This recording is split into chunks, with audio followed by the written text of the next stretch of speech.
자, 오늘 말씀의 제목을 하나님의 영광의 통로라고 정하고 하나님의 말씀을 전하도록 하겠습니다. 오늘 본문은 너무나도 유명한 말씀이죠. 소년 다윗이 물맷돌로 거인 골리앗을 쳐부순 그런 이야기입니다. 오늘의 주인공 다윗은요, 부모에게 사랑을 받지 못했던 막내 아들이었어요. 또 그의 형들도 동생 다윗을 굉장히 함부로 대했던 그런 사람입니다. 하지만 긍휼의 하나님은 이 사랑받지 못한 다윗을 선택하십니다.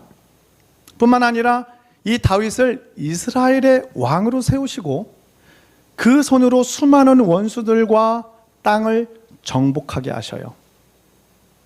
오늘 말씀의 초점은 다윗이 어떤 계략을 써서 골리앗을 무찔렀는가에 있지 않습니다. 오히려 왜 하나님이 다윗에게 이해할 수 없는 무기를 골리앗과의 전쟁에서 쓰게 하셨는지에 초점을 맞추고 있어요. 많은 성경 주석가들은 다윗을 예수님을 보여주는 그림자로 보고 있습니다. 그래서 다윗이 지은 시편을 보면 그리스도가 장차 겪어야 할 슬픔과 고통, 그리고 주님이 원수들에게 당할 일들이 아주 예언적으로 잘 표현되어 있습니다. 예를 들면 시편 22편이 그 중에 하나인데요. 다윗은 이 시를 다윗이 고통당할 때 썼어요. 그런데 이 내용을 보면 십자가에 달려 고통받는 예수 그리스도, 그런 예수를 비방하는 원수의 모습이 눈에 보이듯이 생생하게 표현되고 있습니다. 한번 우리 시편 22편 6절에서 8절 한번 같이 읽어보겠습니다. 시작. 나는 본래요 사람이 아니라 사람의 비방거리요 백성의 조롱거리. 나를 보는 자는 다 나를 비웃으며 입술을 비죽거리고 머리를 흔들며 말하되 그가 여호와께 의탁하니 구원하실 걸, 그를 기뻐하시니 건지실 걸 하나이다. 여러분, 우리는 이 다윗을 통해서 우리 주 예수 그리스도를 바라봐야 할 줄로 믿습니다. 그래서 오늘 말씀을 통해서 이런 다윗을 통해서 하나님께서 우리에게 무엇이라고 말씀하시는지를 세 가지로 나누어서 말씀을 전하도록 하겠습니다. 자, 오늘 말씀의 첫 번째 주제입니다. 한번 따라해 보겠습니다. 영적 싸움 무엇으로 할까? 자, 오늘 읽은 본문의 말씀입니다. 사무엘상 17장 38절에서 40절 우리 다시 한번 읽어보겠습니다. 시작. 이에 사울이 자기 군복을 다윗에게 입히고 노투구를 그의 머리에 씌우고 또 그에게 갑옷을 입히매 다윗이 칼을 군복 위에 차고는 익숙하지 못함으로 시험적으로 걸어보다가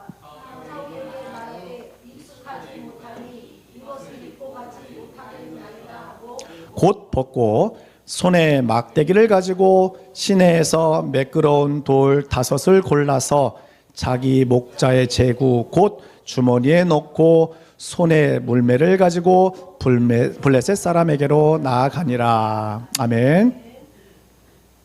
다윗은 사울의 갑옷을 입고 사울의 칼도 받았어요. 근데 문제가 생깁니다. 이것이 몸에 맞지도 않고 익숙하지도 않아요. 그래서 다윗은 어떻게 했느냐? 사울에게서 받은 군복과 갑옷을 벗고 사울의 칼도 버립니다. 대신에 시냇가에서 골라온 매끈한 돌 5개를 주머니에 넣습니다. 여러분, 오늘 본문의 싸움은요, 육신적 싸움이 아니에요. 영적 싸움이자 영적 전쟁입니다. 만일 이 싸움이 육신에 속했던 그런 싸움이었다면 다윗은 반드시 갑옷도 입어야 하고 큰 칼도 찼어야 했어요. 그러나 이 싸움은 영적인 싸움, 영적 전쟁이었기 때문에 다윗의 무기는 전혀 달라야만 했습니다. 대신에 다윗은요, 손에 막대기를 잡았습니다. 그리고 매끈한 돌 5개를 호주머니에 넣었어요. 이걸 보고 골리앗이 소리칩니다. 네가 나를 개로 보는구나. 얼마나 화가 났을까요? 적어도 싸움의 상대가 될 만한 사람이 나와서 큰 칼을 차고 나올 줄 알았는데 조그만한 애가 막대기 하나 잡고 나오니 얼마나 기가 찼겠습니까? 그러나 골리앗은요, 다윗의 호주머니 속에 있는 작은 돌 5개를, 하나님이 주신 무기 5개를 보지 못합니다. 다윗이 물매를 힘껏 골리앗에게 던지니까 그 돌이 골리앗의 이마에 박혀버립니다. 다윗의 단 한 번의 물매질 한 번으로 골리앗이 쓰러져 버립니다. 그래서 죽습니다.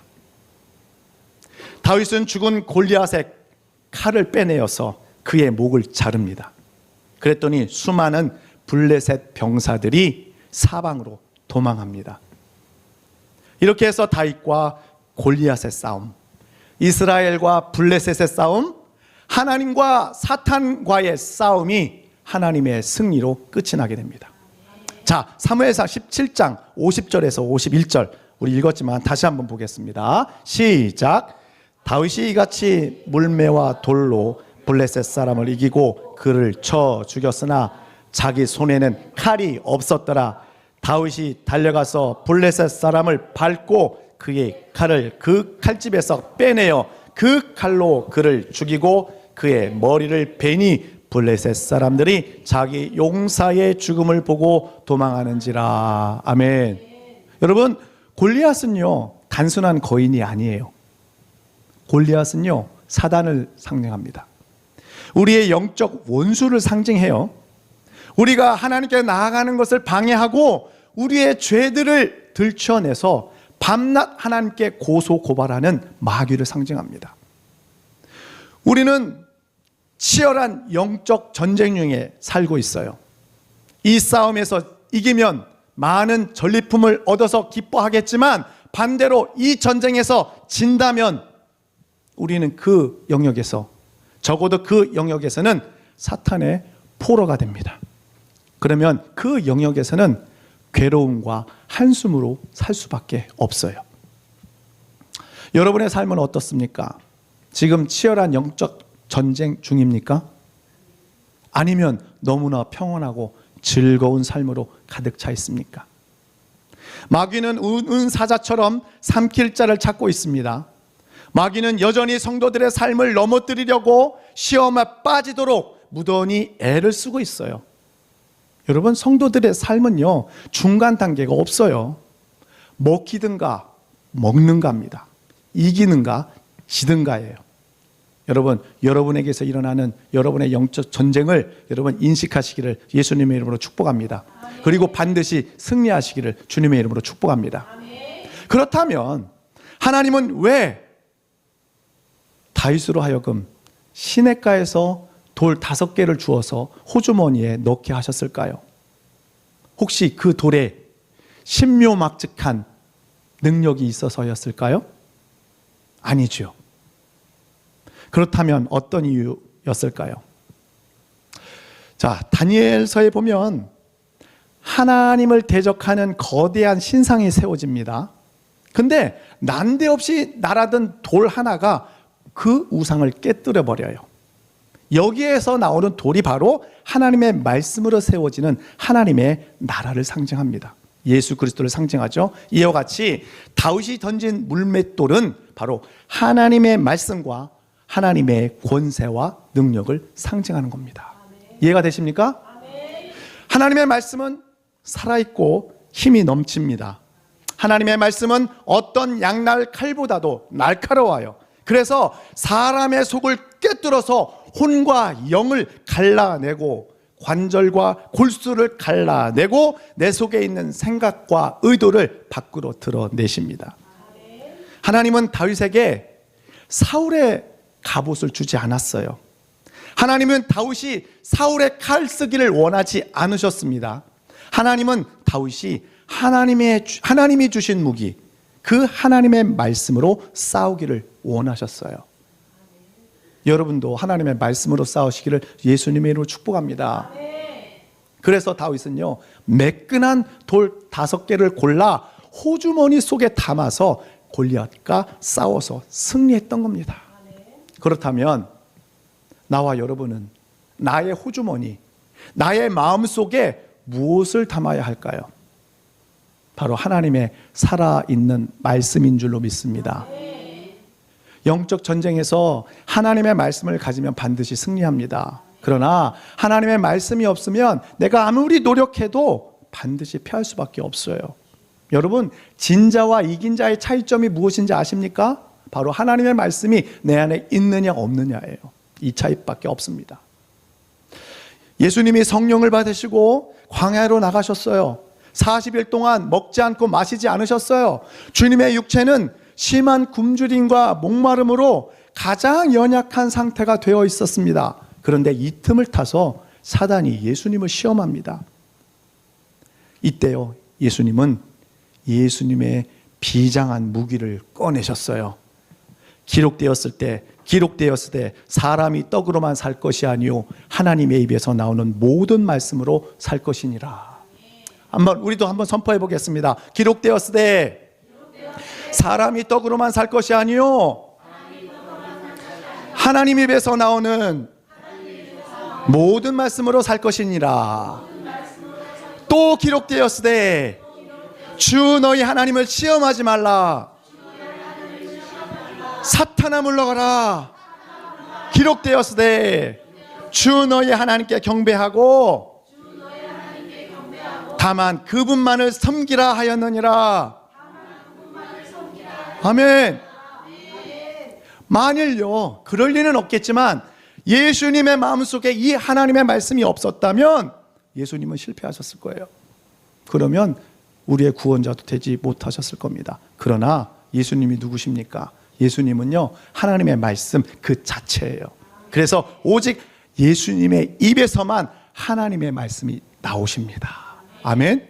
우리 세 번역으로 우리 계시록 19장 11절부터 우리 13절까지 한번 또박또박 한번 읽어보겠습니다. 시작. 나는 또 하늘이 열려 있는 것을 보았습니다. 거기에 긴 말이 있었는데 신실하신 분 찾으신 분을 하신 분이 그 위에 가운데 계셨습니다. 그는 의로 심판하시고 싸우시는 분입니다. 그의 눈은 불꽃과 같고 머리에는 많은 관을 썼는데 그분 밖에는 아무도 알지 못하는 이름이 그의 몸에 적혀 있었습니다. 그는 피로 물든 옷을 입으셨고 그의 이름은 하나님의 말씀이라고 하였습니다. 아멘. 우리 요한계시록 1장 16절도 한번 읽어봅시다. 시작. 또 오른손에는 7뼈를 쥐고 입에서는 날카로운 양날 칼이 나오고 얼굴은 해가 강렬하게 비치는 것과 같았습니다. 아멘. 여러분, 사탄이요, 예수님의 말씀을 듣고 괜히 떠난 게 아니에요.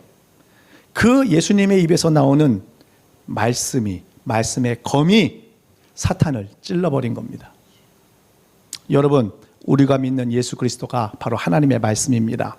그 입에서 하나님의 말씀이 양날의 검같이 나와서 모든 원수를 찌릅니다.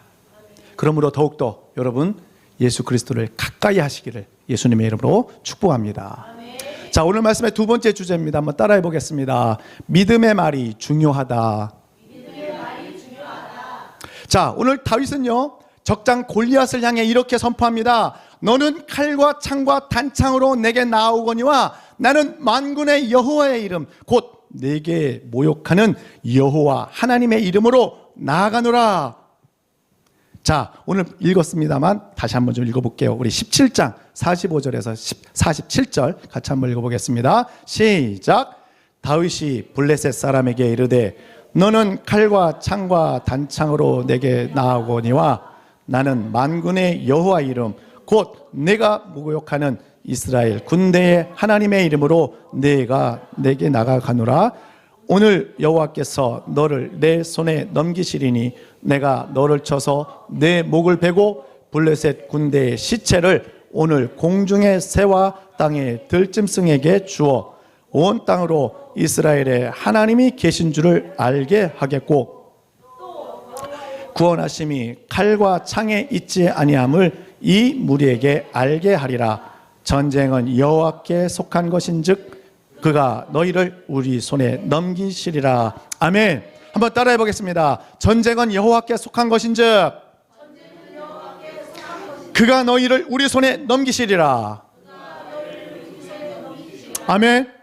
다윗은요, 골리앗 거인 앞에서 하나님의 이름과 자기의 믿음을 선포했습니다. 그랬더니 그 믿음이 속히 달려서 그의 믿음대로 되어지게 했어요. 예수님이 이른 아침 예루살렘을 거니시다가 무화과 나무를 보십니다. 그런데 아무 열매가 없었어요. 그래서 예수님이 말씀하십니다. 이제부터 영원토록 네가 열매를 맺지 못하리라. 그랬더니요, 무화과 나무가 곧 말라버립니다. 이것을 보고 제자들이 말해요. 아니, 저 무화과 나무가 어떻게 곧 말라버렸지? 마태복음 21장 21절 우리 세 번역으로 한번 읽어보겠습니다. 시작. 예수께서 그들에게 말씀하셨다. 내가 진정으로 너희에게 말한다. 너희가 믿고 의심하지 않으면 이 무화과 나무에게 한 일을 너희도 할 수 있을 뿐만 아니라 이 산더러 들려서 바다에 빠져라 하고 말해도 그렇게 될 것이다. 아멘.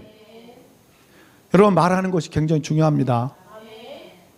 내 앞에 산이 있습니까? 내 앞에 방해물이 있습니까? 내 앞에 있는 산에게, 방해물에게 말해야 합니다. 그것들을 향하여 믿음으로 선포하고 말하고 외쳐야 해요. 이것은 예수님이 약속하신 거예요. 한번 해봅시다. 자, 한번 따라해 보겠습니다. 내 앞에 있는 큰 산아 낮아질지어다. 내 앞길을 막는 산들아 들리어 바다에 빠져라. 들리어 바다에 빠져라.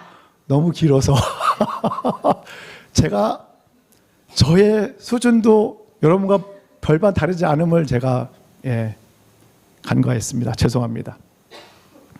세상을 하나님이 창조하실 때요, 하나님은 말씀하셨어요.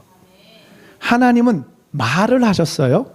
그랬더니 하늘과 땅과 바다와 그 안에 있는 모든 충만한 것들이 창조됩니다. 하나님은 자신의 믿음을 말로 표현하셨어요.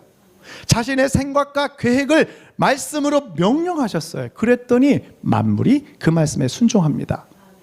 인간은 하나님의 형상을 따라 창조되었어요. 그래서 인간의 입에는 하나님의 창조적 능력이 있습니다. 말이 참 중요해요. 말은 생명력 있는 씨앗입니다. 한번 내뱉으면, 한번 심겨져 버리면 다시 주워 담을 수가 없어요. 그 말은 반드시 누군가의 마음에 심겨주고 누군가의 심령에 뿌리를 내립니다. 때가 되면 열매를 맺어요. 악한 말을 심었으면 악한 열매를 거둘 거고요. 선한 말, 믿음의 말을 심었다면 선한 열매를 먹을 것입니다. 그렇기 때문에 어떤 사람의 말을 하루 종일 들어보면 이 사람이 어떤 사람인지, 육신에 속한 사람인지 영적인 사람인지 판결이 나는 겁니다. 왜냐하면 말은 그 사람의 마음과 인격을 보여주기 때문입니다. 하나님은 우리 안에 믿음이 심겨져 있는지를 보세요. 하나님은 하나님의 말씀이 우리 안에서 뿌리 내려져 있는지를 보세요. 하나님의 말씀을 입으로 시인하고 있는지를 보셔요. 왜요? 심겨야 열매를 거두니까. 여러분, 사람은요, 마음에 가득한 것을 입으로 말하게 되어 있습니다. 사람은 마음에 가득한 것을 내뱉지 않으면 살 수가 없어요. 병납니다. 맞지 않아요?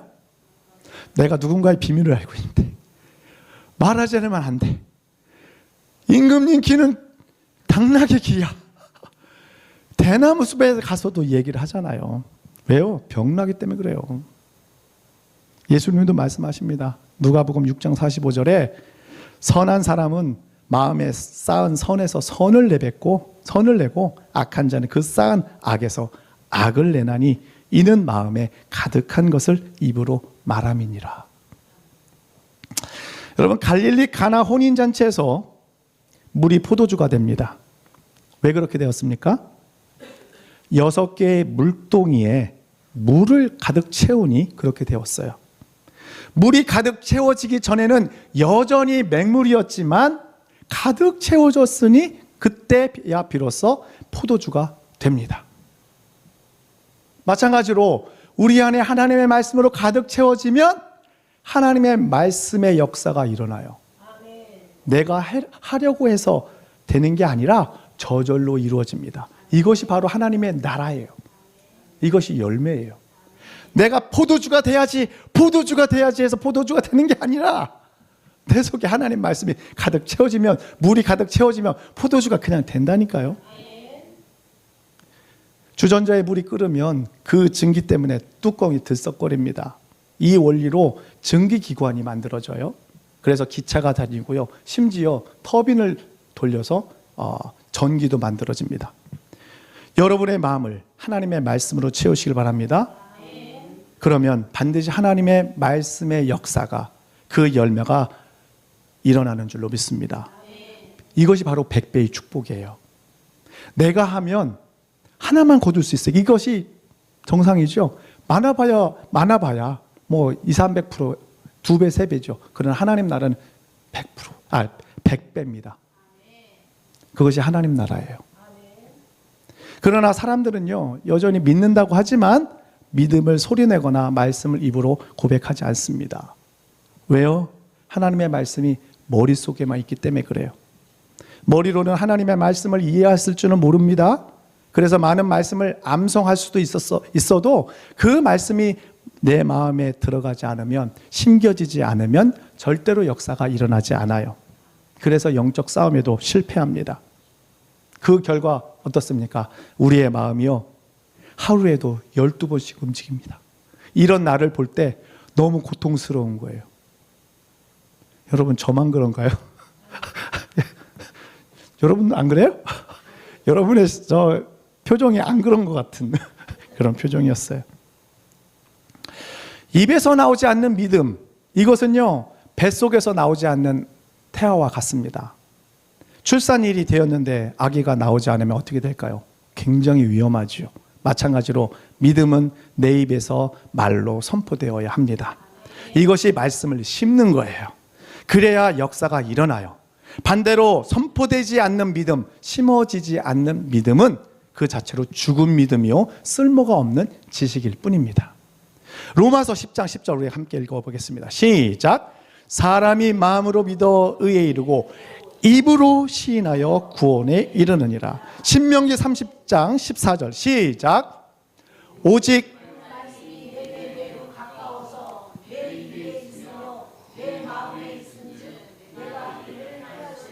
아멘.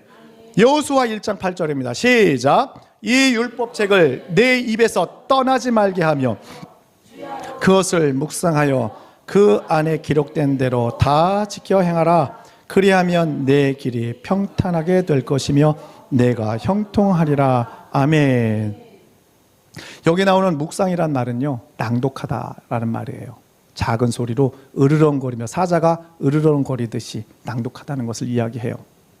그렇다면 하나님의 말씀이 내 안에서, 내 입에서 선포되고 그리고 고백될 때 영의 세계에서는 어떤 일이 일어날까요? 첫 번째, 하나님의 말씀이 속히 달려서 내 삶에 역사하십니다. 그분이 일하십니다.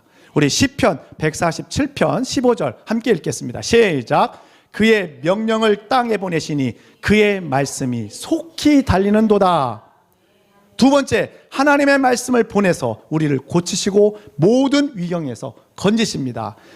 시편 107편 20절 함께 읽겠습니다. 시작. 그가 그의 말씀을 보내어 그들을 고치시고 위험한 지경에서 건지시는도다. 아멘. 세 번째, 한 번 하나님의 입에서 내뱉어진 하나님의 말씀은 반드시 하나님의 뜻을 이루신다입니다. 자, 시편 이사야서 55절 10절에서 11절 한번 같이 읽겠습니다. 시작. 이는 비가 눈근히 하늘로부터 내려서 그리로 되돌아가지 아니하고 땅을 적셔서 소출이 나게 하며 싹이 나게 하며 파종하는 자에게는 종자를 주며 먹는 자에게는 양식을 줌과 같이 내 입에서 나가는 말도 이와 같이 헛되이 내게로 돌아오지 아니하고 나의 기뻐하는 뜻을 이루며 내가 보낸 일에 형통함이니라. 죄송해요, 제가 눈이 잘 안 보여요. 미안해. 아멘. 자, 여러분의 삶에서 하나님의 말씀을 고백하고 선포함으로 이런 역사가 있으시기를 예수님의 이름으로 축복합니다. 자, 오늘 말씀의 세 번째 주제입니다. 한번 따라해 보겠습니다. 하나님을 보여주는 영광의 통로. 자, 사무엘상 17장 42절에 이렇게 말씀하고 있어요. 그 블레셋 사람이 둘러보다가 다윗을 보고 업신여기니 이는 그가 젊고 붉고 용모가 아름다움이니라. 다윗은요, 얼굴이 불그스름하고 예쁜 꼬마 소년이었어요. 절대 전쟁에 나올 수 없는 사람, 전쟁에 또 나와서는 안 되는 그런 아주 연약한 아이였습니다. 그럼에도 불구하고 이 사울 왕에게서는 아무도 전쟁에 나가려고 하는 사람이 없었기 때문에 다윗을 전쟁터로 내보낼 수밖에 없었습니다. 지금 골리앗은 자기 민족을 대표해서 이스라엘과 싸우려고 중무장하고 나왔습니다. 그런데 웬 아이가 군복도 안 입고 칼도 안 차고 손에 막대기 하나 들고 싸우러 나왔어요. 여러분, 기가 찰 노릇 아닙니까? 그래서 이렇게 말합니다. 사무엘상 17장 43절, 블레셋 사람이 다윗에게 이르되 네가 나를 개로 여기고 막대기를 가지고 내게 나와왔느냐 하고 그의 신들의 이름으로 다윗을 저주하고. 아니, 싸울 만한 자를 보내야지. 나를 놀리는 것도 아니고 장난하는 것도 아니고 이게 뭐냐? 골리앗은 자존심이 엄청 상했을 거예요. 그렇다면 하나님은 왜 이런 어린아이 다윗을 전쟁터로 보내셨을까요? 무슨 특별한 이유가 있으셨을까요? 우리는 한낮의 태양을 직접 볼 수가 없어요. 1분만 쳐다봐도 눈이 상합니다. 왜 그렇습니까? 인간의 눈은 태양을 직접 볼 수 있는 능력이 없어요. 마찬가지로 하나님은 이 태양을 수천 개, 수만 개 합친 것보다 더 거룩한 영원한 빛이십니다. 그렇기 때문에 그 어떤 사람도 하나님을 보고 살아남을 사람이 없어요. 그래서 창세 이후로 하나님을 본 자가 아무도 없습니다. 오직 유일한 분, 예수 그리스도 외에는 없어요. 그분이 이 땅에 오셔서 보이지 않는 하나님을 보여주신 것입니다. 사람은 하나님의 빛을 감당할 수가 없어요. 이것이 바로 사람의 한계입니다. 그렇다면 어떻게 해야 하나님은 사람들에게 당신의 살아계심, 당신의 거룩하신, 그리고 당신의 영광, 당신의 영원한 사랑과 의로우심을 보여주실 수 있을까요? 그래서 하나님이 다윗을 선택하신 거예요. 하나님은 다윗 목동, 얼굴이 붉고 아이 피부를 벗어나지 못한 이런 어린아이 다윗을 선택하시고 그를 통해서 여전히 이스라엘을 사랑하시고 이스라엘을 이끌어 가시는 하나님을 보여주시기로 작정하신 거예요.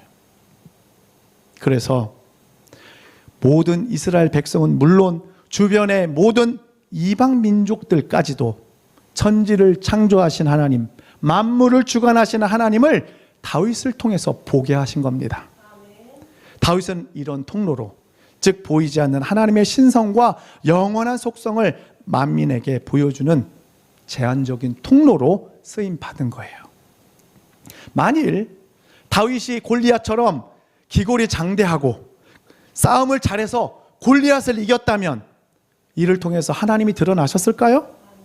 다윗이 골리앗처럼 긴 칼과 큰 방패로 전쟁에서 승리했다면 그것으로 살아계신 하나님의 영광이 나타날 수 있었을까요? 절대 그럴 수 없었을 것입니다. 하나님은 그렇게 일하지 않으세요. 이후에 다윗은요, 가는 곳마다 전쟁에서 승리합니다. 수많은 원수들이 다윗에게 무릎을 꿇고 투항합니다. 그리고 양치던 이 목동 다윗이 이스라엘에서 가장 훌륭한 왕이 되어서 수많은 나라로부터 조공을 받는 그런 강대국이 되게 했어요. 이렇듯이요, 이 다윗의 모든 일생은 하나님을 보여주는 백성들과 주변 나라에 전능하신 하나님의 살아계심을 보여주는 통로로 쓰임 받은 거예요. 이것이 하나님이 우리를 부르신 목적입니다. 우리가 잘나서 건강해서 부유해서가 아니라 그저 우리를 통해 하나님의 사랑과 영원하신 은혜를 직접 경험하게 하시고 그 은혜를 세상에 전하게 하기 위해서 우리를 부르신 거예요.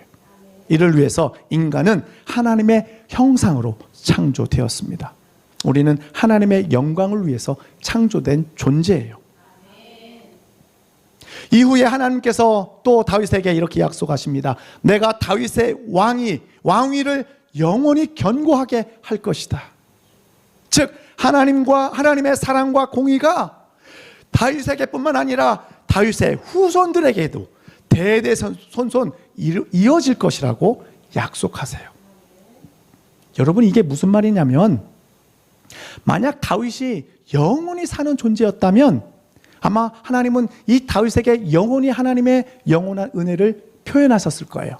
그런데 다윗은 수명이 얼마 안 돼. 70살에 죽었으니까. 그래서 어떻게 그분의 은혜로우심을 표현할 수 있어요? 계속해서 없잖아요. 그래서 그 후손들에게 계속 하나님의 은혜를 표현하시겠다고 약속하신 겁니다. 그 끝에 누가 오시느냐? 바로 예수 그리스도가 오시지요.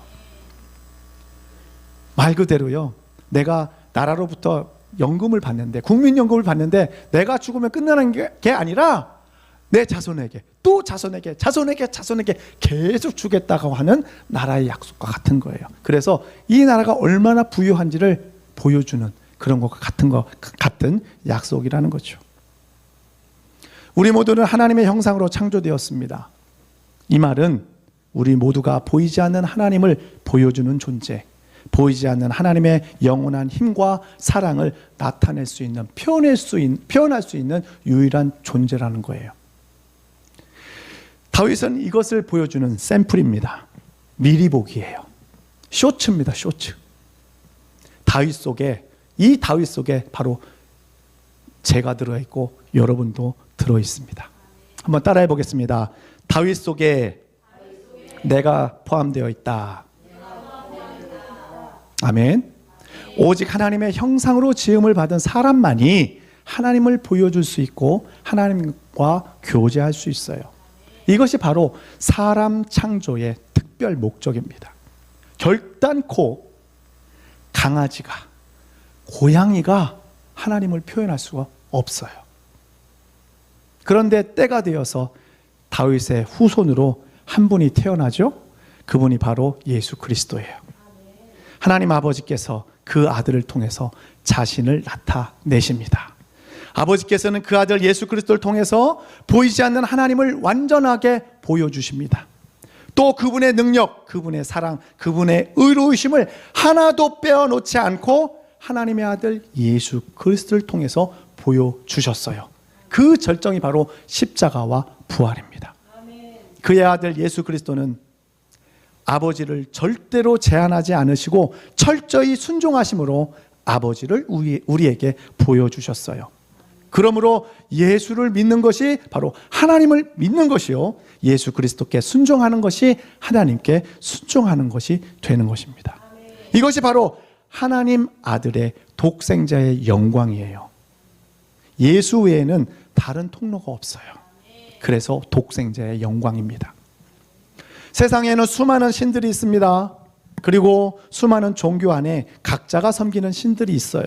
하지만 이들 모두가 예수 그리스도를 통해서 표현된 나타난 하나님이 아니기에 이 모든 것들은 성경이 말하는 하나님이 아닙니다. 하나님의 형상이 너무나 왜곡되어 있어요.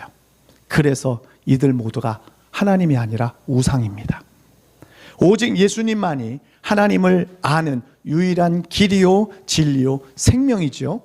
그래서 우리는 오직 예수 그리스도를 통해서만 하나님을 알 수 있고 경험할 수 있는 것입니다. 예수 그리스도를 통하지 않고서는 절대로 하나님을 알 수가 없어요. 더욱더 예수 그리스도께 가까이 가시기를 예수님의 이름으로 축복합니다. 더욱더 힘써서 애써서 그리스도 안에 있으시기를 예수님의 이름으로 축복합니다. 오늘 말씀을 정리합니다. 다윗은 믿는 구석이 있었어요. 그게 뭐냐면 바로 시냇가에서 골라온 5개의 돌이에요. 바로 하나님이 말씀해 주신 방법이죠. 인간적으로는 이것이 굉장히 어리석게 보입니다. 미련하게 보여요. 그런데 이 돌은요, 하나님의 말씀을 상징합니다. 다윗은 이것을 꺼내서 물매로 던지니 골리앗이 그 자리에 쓰러집니다. 그렇다면 저와 여러분은 무엇으로 사단을 쓰러뜨릴 겁니까? 하나님이 우리에게 주시고자 하는 것은 바로 하나님의 말씀이에요. 세상적인 부요함이나 지위가 아닙니다. 오직 하나님의 말씀을 우리 마음속에 가득 채울 때 우리는 영적 싸움에서 승리할 줄로 믿습니다. 그러므로 하나님의 말씀을 가까이 하시길 바랍니다. 하나님의 말씀이 말씀하신 대로 입으로 말씀을 선포하고 마음에 새기면 반드시 순종하게 될 줄로 믿습니다. 그리고 그 말씀이 마음에 심겨지면 반드시 열매를 맺을 줄로 믿습니다.